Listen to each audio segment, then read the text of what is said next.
Inquisitor, meet Hawke, the champion of Kirkwall. Though I don't use that title much anymore. Hawke, the Inquisitor. I figured you might have some friendly advice about Corypheus. You and I did fight him, after all.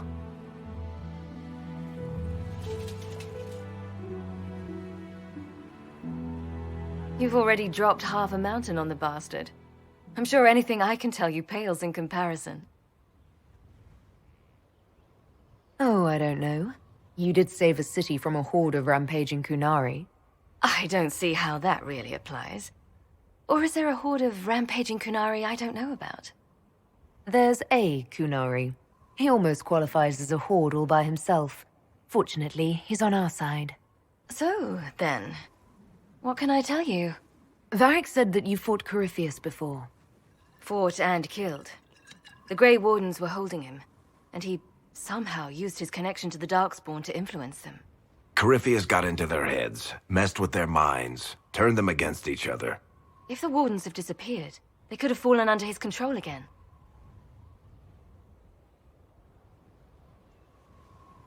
So Corypheus has the Venatori, the Red Templars, and now possibly the Wardens as well. Wonderful. I didn't come this far just to give you bad news. I've got a friend in the Wardens. He was investigating something unrelated for me. His name is Stroud. The last time we spoke, he was worried about corruption in the Warden ranks. Since then, nothing. Corypheus would certainly qualify as corruption in the ranks. Did your friend disappear with them? No. He told me he'd be hiding in an old smuggler's cave near Crestwood. If you didn't know about Corypheus, what were you doing with the Wardens? The Templars in Kirkwall were using a strange form of lyrium. It was red. I'd hoped the Wardens could tell me more about it. We've encountered red lyrium. Corypheus was using it to corrupt the Templars and turn them into his slaves. Hopefully, my friend in the Wardens will know more. I appreciate the help. I'm doing this as much for myself as for you. Corypheus is my responsibility. I thought I'd killed him before. This time I'll make sure of it. Inquisitor. You said you thought you killed Corypheus. The Grey Wardens had him imprisoned. They used my father's blood in a ritual to seal Corypheus inside.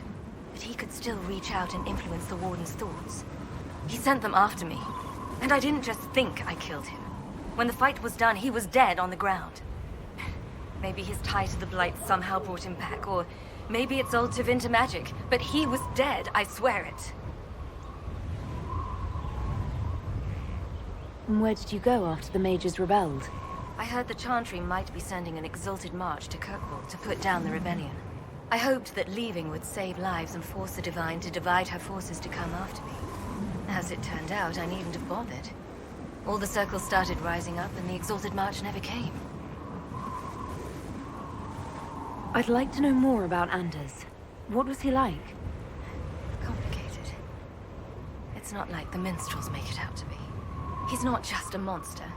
Or a hero. Maybe he's both. He was trying to change the world. He knew it couldn't happen peacefully. I heard you had family and friends in Kirkwall. Where are they now?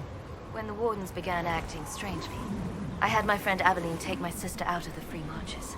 Meryl is helping Elven refugees who were displaced by the war. I didn't want to take her away from that. Meryl spent enough time fighting for her life with me. I assume Varric's been feeding you information about the Inquisition. What did he say about me? Only good things, I promise. I was a little surprised, actually. Varric isn't one for religion in general, but he thinks highly of the Inquisition. I think the exact phrase was, has a good shot at fixing Blondie's mess. We'll talk later. I'll meet you at Crestwood.